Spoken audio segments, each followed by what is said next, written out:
Gracias por seguirnos a esta hora de la noche. Estamos en vivo en LTVA Radio 96.4 en frecuencia modulada en Tarija Capital y para nuestros medios aliados, levantando señal desde el sur del país a través de nuestra red nacional en Canal 80 de Tigo Star. Está con nosotros José Luis Bedregal, analista político, para poder hablar de los pormenores de lo que pasa en el país. José Luis, ¿cómo le va? Buenas noches, qué gusto tenerlo. Muy buenas noches, muy contento y honrado como siempre de estar en el programa y bueno, pues creo que como la gran mayoría de los bolivianos, todavía muy preocupados por todo lo que está ocurriendo porque este nivel de confrontación nos hace daño absolutamente a todos, estamos siendo afectados con un déficit de divisas, déficit de hidrocarburos, de combustible, tenemos problemas con los precios de la canasta familiar, en fin, creo que todos la estamos pasando mal, pero lo paradójico es que la estamos pasando mal porque hay culpables, hay responsables que no están asumiendo como deben su rol en la sociedad boliviana. No olvidemos que este conflicto que está viviendo el país es el resultado de la confrontación al interior de un partido que debió haber resuelto sus problemas en el marco de su estatuto, de su congreso, de sus instrumentos institucionales. Y si no podían hacerlo al interior del movimiento al socialismo, pues debieron acogerse a la normativa vigente, a la ley 1096 de organizaciones políticas, y el Tribunal Supremo Electoral debió haber zanjado ya estos problemas del movimiento al socialismo, dejando muy claramente establecido, como ya ha señalado el Tribunal Constitucional y la CIDH, que no, primero no hay reelección indefinida, no es un derecho humano, eso ya ha sido absolutamente esclarecido, y que hay además un referéndum de por medio, y por lo tanto el Tribunal Supremo Electoral hace mucho que debió haber dicho, señor Evo Morales, usted no va a poder ser candidato por esta razón, esta y esta otra.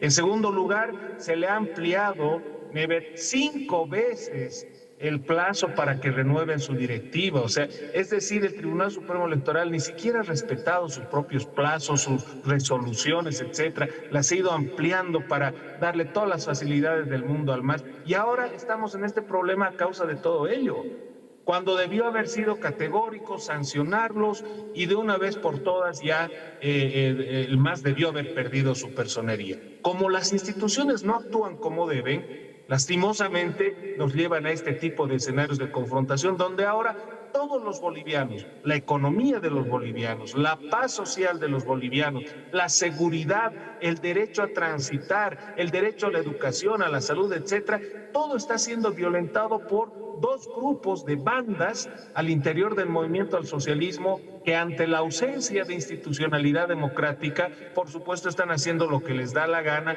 en un corolario de delitos que se están cometiendo de manera flagrante y donde el Estado, es decir, el Ejecutivo, el Ministerio Público, la propia policía, no han actuado con la oportunidad ni la contundencia que corresponde. Muy bien. Quiero que veamos este video y El Nacional tiene la responsabilidad de coordinar todas las acciones que se presentaran en el suelo boliviano, especialmente contra niños, niñas y adolescentes. Recordemos al pueblo boliviano que el Ministerio de Justicia es uno de los principales promotores de leyes que protegen de manera reforzada a niños, niñas y adolescentes contra abusos sexuales. En este rol, el Ministerio de Justicia, a través de SEBDAVI, se ha apersonado y es parte procesal en el caso abierto en la ciudad de Tarija por un posible delito de trata de personas, donde ha sido sindicado el señor Evo Morales y dos personas más que son padres de una entonces menor de edad que dio a luz a otra niña de 8 años. En ese proceso que ya ha informado la fiscal departamental de Tarija, la doctora Sandra Gutiérrez, SEBDAVI es parte y hacemos una coordinación y monitoreo como corresponde, defendiendo los derechos de las víctimas en ese caso en particular.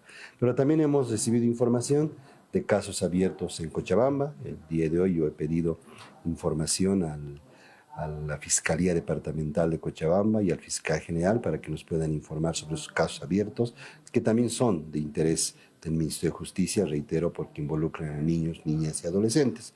Y finalmente hemos tomado conocimiento también de una denuncia en la Argentina, respecto a la cual estamos solicitando información a través de los canales diplomáticos correspondientes para tener toda la información y seguir haciendo este trabajo de monitoreo, de coordinación, porque no podemos dejar en impunidad graves delitos contra niños, niñas y adolescentes. Independientemente de quién sea el autor, quién sea la víctima, estamos hablando de niños, niñas y adolescentes que tienen el derecho reforzado a la libertad sexual, que tienen el derecho reforzado a la protección del Estado, y por ello estamos interviniendo en estos casos y coordinando también cada uno de ellos. Ministro, si me permite, el denunciante ha señalado que dio a conocer este hecho a las autoridades. Ahí está justamente lo que decíamos.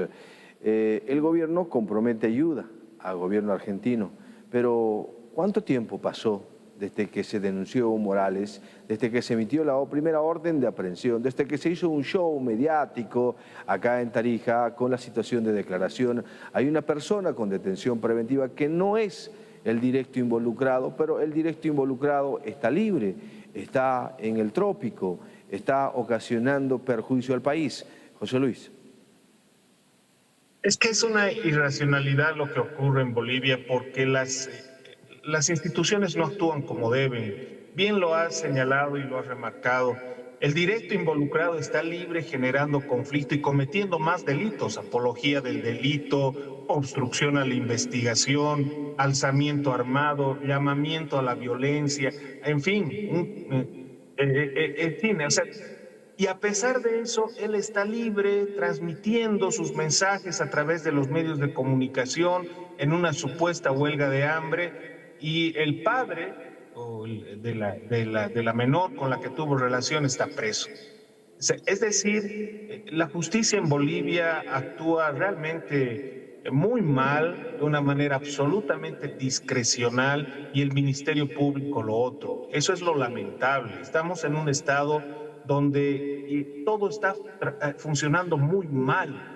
Y cuando eso ocurre, por supuesto que los perjudicados somos la sociedad entera, porque además hay que recordar, y esto la opinión pública, los seguidores del programa lo saben muy bien, todos estos hechos eran de conocimiento del entorno de Evo Morales cuando él era presidente. Y cuando decimos el entorno de Evo Morales, por supuesto que ahí se incorpora también el señor Luis Arce, actual presidente, muchos de sus actuales colaboradores y quienes están o han sido dirigentes de las famosas organizaciones sociales.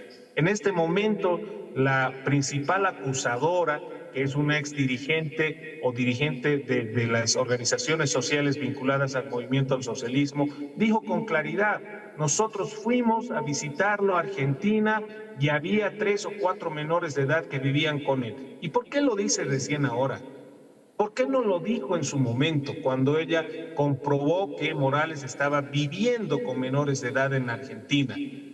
Más bien que lo dice ahora, pero ese es el comportamiento del entorno masista, de la gente del MAS, de los actuales arcistas que hoy reniegan de su jefe, porque sigue siendo presidente del MAS, y del entorno actual de Evo Morales, que de una manera absolutamente repudiable, comenzando por el ministro Juan Ramón de la Quintana, pasando por el ex procurador Chávez y toda esa tracalada de gente que sabían lo que ocurría y que hoy tienen la sinvergüenzura de tratar de ocultarlo, de tratar de defenderlo, de tratar de seguir protegiendo a este sujeto que lo que tiene que hacer es aclarar estos aspectos de su vida.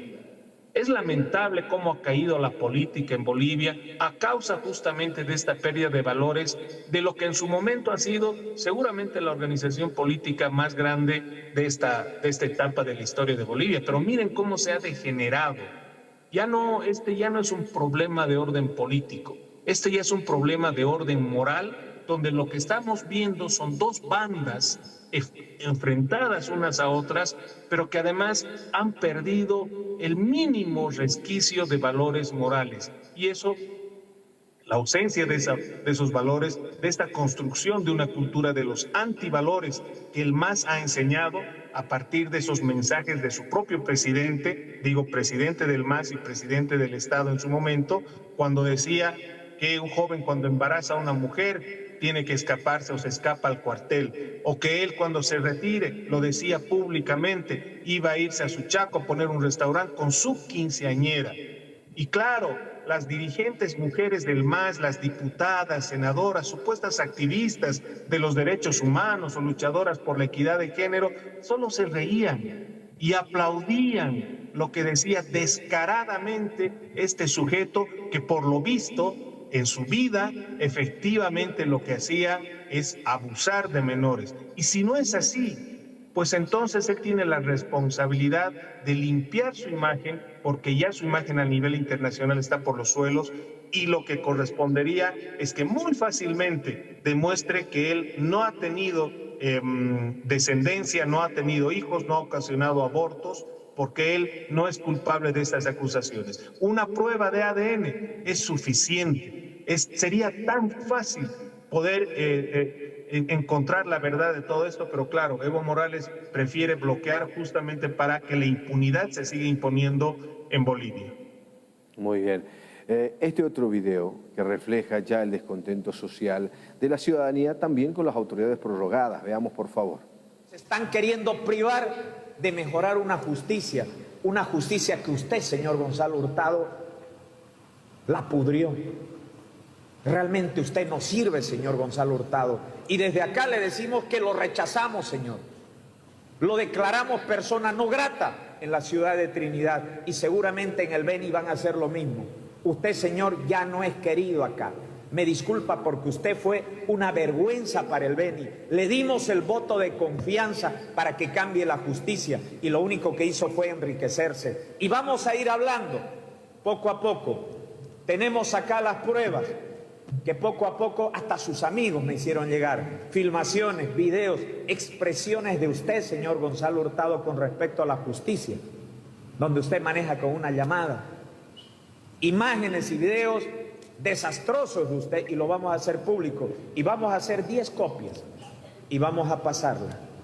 No hemos querido tocar porque también pensamos de que usted iba a cambiar, pero no lo va a hacer. Usted quiere seguir autoprorrogándose y nosotros no se lo vamos a permitir. Si tenemos que hacer la medida de presión que se tenga que hacer, lo vamos a hacer, señor, porque no vamos a permitir que siga ensuciando nuestra patria, porque ahora la patria está en juego. Gracias a usted, señor, y a los autoprorrogados, el país está como está, porque seguramente una autoridad nacional José Luis, ¿qué pasa con los autoprorrogados y qué pasa con la elección judicial? Lo hemos escuchado Tawichi decir que incluso el proceso, aunque se realice el mismo, si es que el Tribunal Constitucional Plurinacional da lugar a los recurrentes, podría quedar nulo. Hay indignación ya en la población boliviana por todo lo que está ocurriendo, porque se va sumando la crisis económica, la inestabilidad en los precios, el déficit de hidrocarburos, los bloqueos, y por lo tanto ahora ya también este tema de la corrupción en la justicia está ya indignando a la población, y queda claro que la autoprórroga de los magistrados en Sucre es parte de la corrupción, porque no es que se quedaron para seguir administrando la justicia, comandarla y dirigir un proceso de transformación. No es una vocación de servicio. Estos magistrados que se han autoprorrogado en Sucre lo están haciendo por intereses mundanos, por intereses bajísimos, pero claro que para ellos representa, por supuesto, una oportunidad invalorable, y si pueden quedarse hasta el último día de su vida en esos cargos, lo van a hacer, porque las ganancias son muy altas y la gente sabe a qué me estoy refiriendo. Pero esto ya está comenzando a generar indignación en la población, y vemos cómo el alcalde de Trinidad, acompañado, porque los veo en la imagen, de dirigentes cívicos departamentales, municipales, dirigentes vecinales y de otras organizaciones sociales en Trinidad, le están lanzando ya una advertencia, no creo solamente a este magistrado, creo que a todos los autoprorrogados, porque ya el tema de la corrupción es el colmo, y que además de esto, que quieran aferrarse ilegalmente a estos cargos, impidiendo que haya una renovación que le dé al menos alguna esperanza a Bolivia de que se puede transformar la justicia, porque sino un ciudadano que cae en un estrado judicial ya sabe que va a ser extorsionado por unos, por otros, por aquellos, por el de más allá, etcétera, etcétera, porque no hay manera de encontrar justicia. Entonces la gente se está cansando, ya están hartos de todo esto y ojalá el proceso de elección de magistrados sea al menos una pequeña luz que nos dé una esperanza de que nueva gente, ojalá nueva, no los que estuvieron, ojalá nueva gente, y en las listas de precandidatos o de candidatos sí podemos encontrar gente nueva que no tiene cola de paja. Ojalá sean ellos los electos por la ciudadanía, porque entonces podríamos tener una luz de esperanza para comenzar un proceso de transformación profunda de la justicia que la sociedad boliviana necesita. ¿Qué tendría que ocurrir con el próximo gobierno para reacomodar este tema de la justicia? Las cumbres hemos visto que no funcionan, se han desarrollado cumbres, ha sido un gasto de presupuesto, pero no ha resuelto el problema de la justicia. Tiene que existir voluntad política, que es lo que hoy no hay. En 20 años de gobierno del movimiento al socialismo nunca ha habido un esfuerzo real, honesto, excepto estas cumbres que son solo para las pantallas, para las cámaras, para decir que están haciendo algo, porque eso les gusta, porque son unos falso afán de naturaleza. No ha habido ninguna voluntad real para mejorar la justicia para el pueblo boliviano, para la sociedad. De hecho, han preferido mantener una estructura de corrupción desde las más altas esferas en Sucre hasta los últimos juzgados a lo largo y ancho de nuestro país, porque entonces ellos se han beneficiado, los operadores del órgano judicial, pero al poder político también le ha servido porque para no fiscalizarlos han permitido que hagan lo que quieran, de tal forma que para sus ambiciones políticas tengan al órgano judicial para hacer lo que al poder político le da la gana, para hacer lo que al movimiento, al socialismo, le ha viniendo en gana en función de sus intereses, persecución política, amedrentamiento, etcétera, etcétera, etcétera. Por lo tanto, lo que necesitamos ahora es un cambio de timón, un cambio de actores al frente del Estado boliviano, pero que tengan la valentía y que tengan también algo fundamental, que es voluntad, verdadera voluntad de que la justicia cambie, y eso implica dejar que el órgano judicial sea independiente y no sea dependiente como ahora del Poder Ejecutivo. Permitir que el órgano legislativo funcione y atienda los temas legislativos y de fiscalización como manda la Constitución. Necesitamos autoridades políticas que entiendan que un Estado se construye si es que hay independencia de poderes, que un Estado se construye si es que las instituciones hacen lo que tienen que hacer de acuerdo a la Constitución y las leyes, y si en toda esa estructura tenemos gente capaz, gente honesta. Y creo, ya he estado escuchando propuestas al respecto de los líderes de oposición. Creo que la última presentación que hizo Doria Medina respecto a las soluciones que propone van por ese camino y plantean y ponen sobre la mesa ya soluciones estructurales a los problemas del país. Si esto comienza a ser un debate real y la oposición construye estas propuestas para transmitirlas de manera clara y contundente a la población, creo que entonces vamos a encontrar esa luz al final del túnel que señalo y que nos permita tener la esperanza de que con un nuevo gobierno van a cambiar las cosas. Por supuesto que si el movimiento al socialismo de alguna manera, legal o ilegalmente, logra ganar las elecciones de 2025, tengamos por seguro que esto va a ir de mal en peor. Muy bien, José Luis, muchas gracias por este contacto, un gusto conversar contigo, hasta pronto. Igualmente, y que vengan mejores días para el país. Un saludo a Tarija y a todo el país que sigue el programa. Muchas gracias. Muy bien, estamos casi al cierre antes de medianoche. Y hay justamente una imagen que ya está recorriendo las redes sociales y tiene que ver con la situación de esta firma de la FEJUVE, que justamente ha decidido retirarse, Neivar, del acuerdo con el transporte. El transporte se va quedando solo. La FEJUVE departamental ha retrocedido luego de haber firmado un acuerdo que autorizaba y habilitaba un incremento hasta 2.30. ¿No? Me parece que la situación se va razonando mucho mejor. Sin embargo, a ver, para que el alcalde Johnny Torres haya firmado ese acuerdo, necesitaba un apoyo. Vamos a ver, graficarlo para que lo entienda mejor la población. Una mesa de 3 patas. FEJUVE, una de las FEJUVE Cercado y, por supuesto, el sector del transporte. El sector del transporte, que es el que ha hecho la propuesta con una modificación, acuerdo, que se sigue manteniendo. La FEJUVE departamental, que se retira de dicho acuerdo, retrocede en lo que firmó, y una FEJUVE Cercado, una de ellas, con Ramiro Ríos a la cabeza, que prácticamente se queda junto con el sector del transporte. Pregunta, esta mesa ya prácticamente le quedan 2 patas. Quiere decir que tarde o temprano, y más temprano que tarde, se va a caer. ¿Esto se veía venir? Por supuesto que sí, lo advertimos, lo dijimos, que esto era insostenible cuando veíamos que uno de los principales sectores, el sector de los universitarios, un sector fuerte, puso todo su predisposición de mantenerse firme en lo que dijo desde un principio. ¿Hizo temblar la decisión? A lo mejor seguro que sí. Y ahora, ¿qué va a decir el alcalde? ¿Qué va a decir FEJUVE Cercado?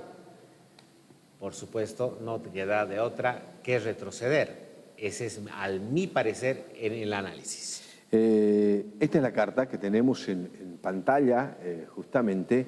En la parte de arriba está la fecha de recepción, que es 5 de noviembre, 11:45, más o menos la recepción de esta nota que ingresa justamente dirigida al doctor Johnny Torres, alcalde municipal de Tarija. Dice: referencia a incumplimiento a acuerdo con el transporte. Señor alcalde, de nuestra mayor consideración al tomar conocimiento por intermedio de las denuncias de nuestros dirigentes de los barrios que el sector de transporte de manera unilateral se encontraría incumpliendo el principio del acuerdo que fue desarrollado y suscrito con en el salón municipal, puesto que no estaría respetando tarifas, horarios y demás compromisos asumidos por el sector, es que de manera determinante retiramos, dice, nuestra participación de dicho acuerdo e instamos a su autoridad se pueda tomar las acciones que correspondan para garantizar el bienestar de los ciudadanos de nuestro municipio. Y como consecuencia del incumplimiento,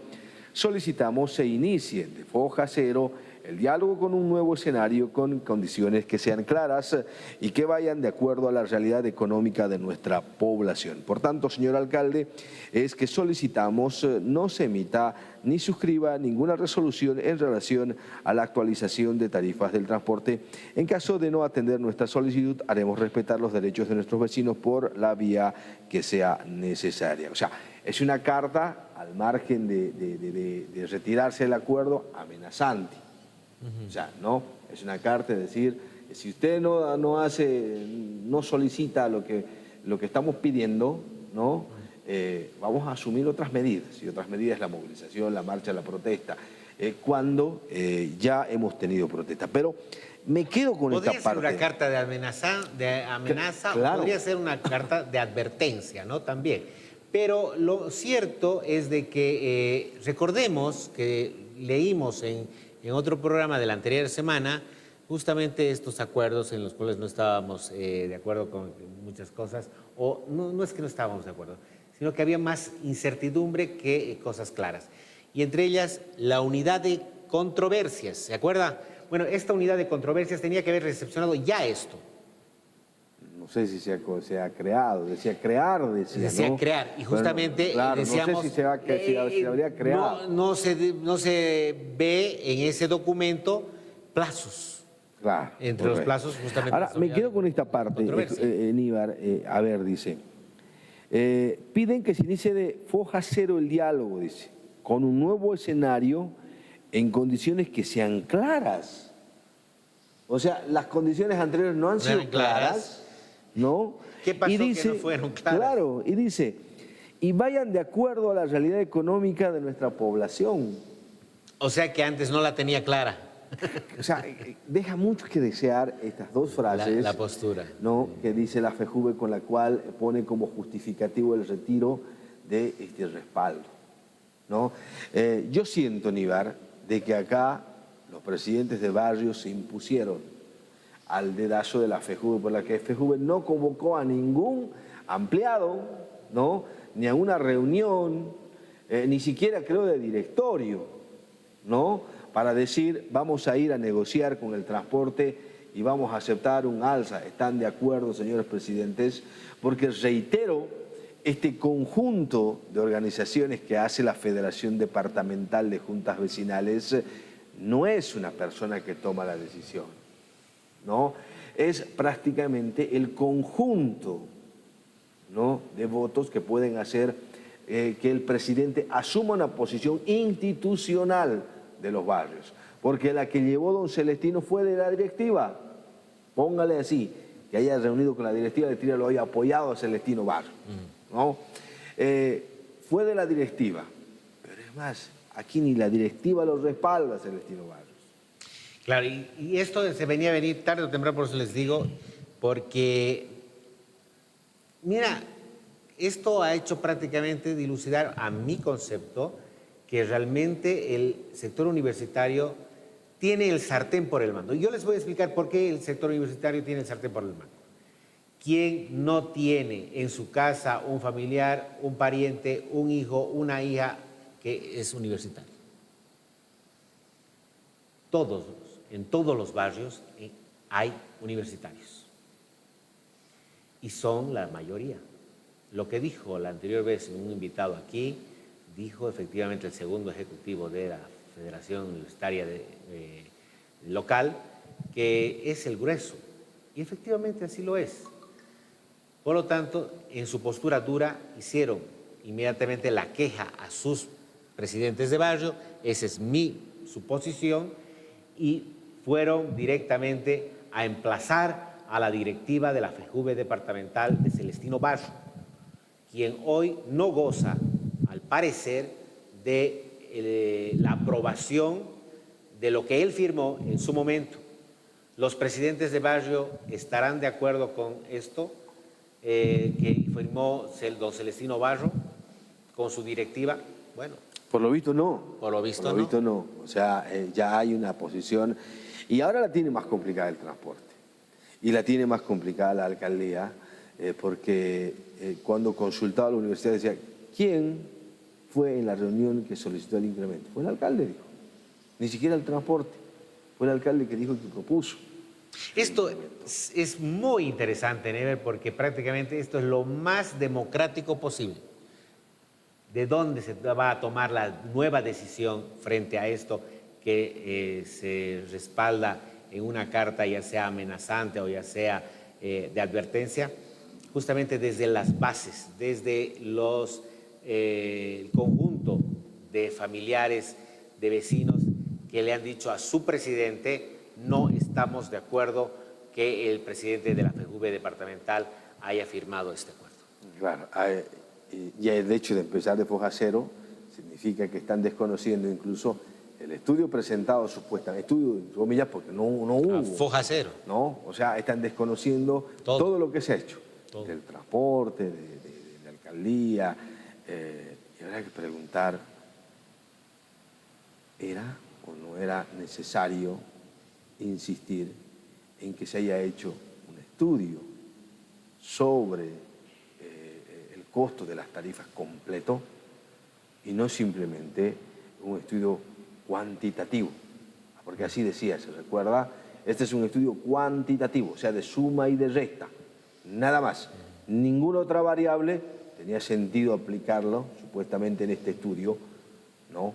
Que para mí no hubo estudio de nivel, porque no lo presentaron. Porque cuando uno tiene la cosa clara y dice, este es el estudio, son 40, 50 hojas que se han tomado, porque tendría que haber dentro de las variables para poder verificar si es que vale la pena hacer un incremento, tomarlo en cuenta, desde el aforo de los micros. ¿Cuántos micros recorren durante una hora? ¿Qué trayectos? Era el momento, Onívar, para reordenar la ciudad. Era el momento que el alcalde tendría que decir a las señoras de movilidad urbana: hagan su trabajo que no han hecho en estos 3 años. Mira. Ahora es el momento para que hagan este trabajo y hagan lo que dice el estudio de Swiss Contact. Swiss Contact ya hizo un estudio, Onívar, de cuál tendría que ser el tipo de transporte que tendría que haber en la ciudad de Tarija. O sea, el apoyo internacional que vino también en millones de bolivianos que se gastó en la época de Rodrigo Paz Pereira, se lo limpiaron así y solo lo nominaron en la ley 117, la ley de movilidad urbana, ¿no? Por eso digo, era el momento de decirle a movilidad urbana: haga su trabajo que no hizo en 3 años. Para uno, restablecer las paradas, identificar las paradas y decir: en la calle Bolívar solo habrá 2 paradas, no se puede alzar pasajeros de ningún otro lado, ¿cierto? Será pues del Palacio y será la parte Vallivian, creo que no recuerdo cómo estaba definido su inconsta, porque tiene inclusive el número de paradas.